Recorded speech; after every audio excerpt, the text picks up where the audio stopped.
Match కదా, వెళ్ళి స్టేడియంలో ఎంజాయ్ చేయాల్సింది. అసలు ఏమన్నా ఆడినారా, ఆ స్కోర్ ఏంటి, ఆ సిక్స్లు ఏంటి, ఆ ఫోర్లు ఏంటి, స్టేడియం అంతా అదిరిపోయింది. ఫుల్ ఆఫ్ ఎంజాయ్ చేశాను అనమాట. అండ్ ఈ వీడియోలో నేనేం చెప్పబోతున్నానంటే, లైక్ స్టేడియంకి వెళ్ళే ముందు ఏం తీసుకెళ్ళాలి, ఏం తీసుకెళ్ళకూడదు, ఎట్లా అనేది చెప్తాను అనమాట.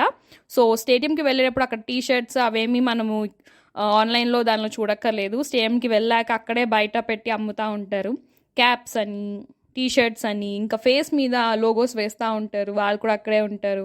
ఫ్లాగ్స్ ఉంటాయి. అండ్ మనము టికెట్ పర్చేజ్ చేస్తాం కదా, ఖచ్చితంగా ఫిజికల్ టికెట్ అయితే క్యారీ చేయాల్సిందే మనం. అంటే ఇప్పుడు సినిమా హాల్స్లో చూపించినట్టు ఆన్లైన్లో చూపించడానికి కుదరదు. ఖచ్చితంగా ఆ టికెట్ అయితే కావాలి, అప్పుడే అలో చేస్తారు వాళ్ళు మన లోపలికి. అండ్ ఇక్కడ అయితే పార్కింగ్ చాలా చాలా దూరం ఇచ్చారు. ఉప్పల్ స్టేడియంకి 39,000 మెంబర్స్ ఉన్నారనమాట కెపాసిటీ. జస్ట్ ఇమాజిన్ అంతమంది పీపుల్కి. అండ్ మ్యాచ్ అయ్యేసరికి ఎలాగో మిడ్ నైట్ అవుతుంది కాబట్టి వాళ్ళందరికీ పార్కింగ్ అలాట్ చేయాలి అంటే కోర్స్ చాలా దూరంగానే ఇస్తారు. సో మంచి ఫుట్వేర్ వేసుకోండి, చక్కగా ఈజీగా నడవడానికి. షూస్ అయితే చాలా చాలా బెస్ట్, కంఫర్టబుల్ అండ్ వాకింగ్కి చాలా బాగుంటుంది. ఎందుకంటే చాలా లోపలికి వెళ్ళాలి, చెక్కింగ్ చాలా ఉంటుంది. మ్యాచ్ 7:30కి స్టార్ట్ చేస్తే మనకి ఒకవేళ 4:30 నుంచి గేట్స్ ఓపెన్ చేస్తారనమాట. ఆరెంజ్ ఆర్మీ ఇక్కడ చూపిస్తున్నాను కదా గేట్ 1 అని చెప్పేసి. మనకి ఇచ్చిన టికెట్ మీద ఇక్కడ స్క్రీన్ మీద మీకు టికెట్ కనిపిస్తుంది కదా, అట్లా ఉంటుందన్నమాట ఏ గేట్లోంచి మీరు లోపలికి వెళ్ళాలి అనేది. ఆ గేట్ వరకు మీరు చూసుకొని వెళ్ళటమే. చూసారా ఎంత రష్ ఉందో అసలు. 4:30 ఆ టైంకి మేము స్టార్ట్ అయిపోయాము నడవటం. అప్పటికే చాలామంది వచ్చి క్రౌడ్ అనమాట. లోపలికి అయితే ఏది అలౌ చేయరు, జస్ట్ ఒక ఫోన్, ఒక వాటర్ బాటిల్ కూడా అలౌ చేయరు, ఏమీ అలౌ చేయరు అనమాట. మనకి ఫోన్ కూడా ఆ చెకింగ్ అప్పుడు సైలెంట్లో పెట్టేసి వెళ్ళాలన్నమాట. హ్యాండ్ బ్యాగ్స్ తీసుకుంటే అక్కడ కౌంటర్స్ ఉంటాయి, అక్కడ ఇచ్చుకోవచ్చు మనం. ఇంకా లోపలికి వచ్చాము, చెకింగ్ అదంతా అయ్యింది. అప్పుడంతా ఫోన్ అంతా స్విచ్ ఆఫ్ చేసేయాలన్నమాట. మళ్ళీ స్టేడియం లోపలికి వెళ్ళినాకనే మనము ఆన్ చేసుకోవాలి మొబైల్ కూడా.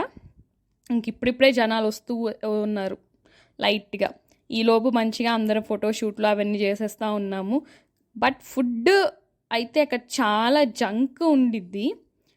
లైక్ చిప్స్ ఉంటాయి, ఫ్రాంకీలు ఇలాంటివే ఉంటాయి. మ్యాక్సిమం మంచిగా ఫుడ్ తినేసి వెళ్ళండి.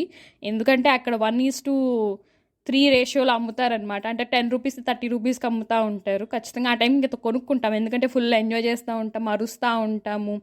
ఖచ్చితంగా వాటర్ ఒక్కటి తప్ప మిగతా అన్నీ కొనుక్కోవాల్సిందే మనం ఖచ్చితంగా. అండ్ యూపీఐ కూడా కొంచెం వర్కౌట్ అవ్వదు. సో ఖచ్చితంగా క్యాష్ క్యారీ చేయండి. మీరు క్యాష్ ఎంత మంచిగా మీరు తీసుకొని వెళ్తే చేంజ్ మీకు అంత మంచిగా కొనుక్కోవచ్చు అనమాట. ఇక్కడ మనకి స్క్రీన్లో కనిపించేంత దగ్గరగా కాదు, మేము కూర్చున్నది జస్ట్ సెకండ్ లెవెల్ అనమాట. అంటే కింద బౌండరీకి దగ్గరగా కూర్చునేది 1 అయితే దానిపైన సీటింగ్ మేమన్నమాట. ఎంత త్వరగా వస్తే అంత మనకి ఆ రేంజ్ వరకు ఈ పర్టికులర్ కాస్ట్ అని ఉంటుంది. లెవెల్ 2 అన్నట్టు చెప్పాను కదా, దానిలో మనం ఇంకా త్వరగా వెళ్తే మనం లెవెల్ 2లోనే చాలా స్టార్టింగ్ కూర్చోవచ్చు అనమాట. సో మనం ఎంత త్వరగా వెళ్ళి చెక్-ఇన్ చేసుకుని లోపలికి వెళ్తే అంత ఎంజాయ్ చేయొచ్చు. మేమైతే మస్తు ఎంజాయ్ చేసినాం.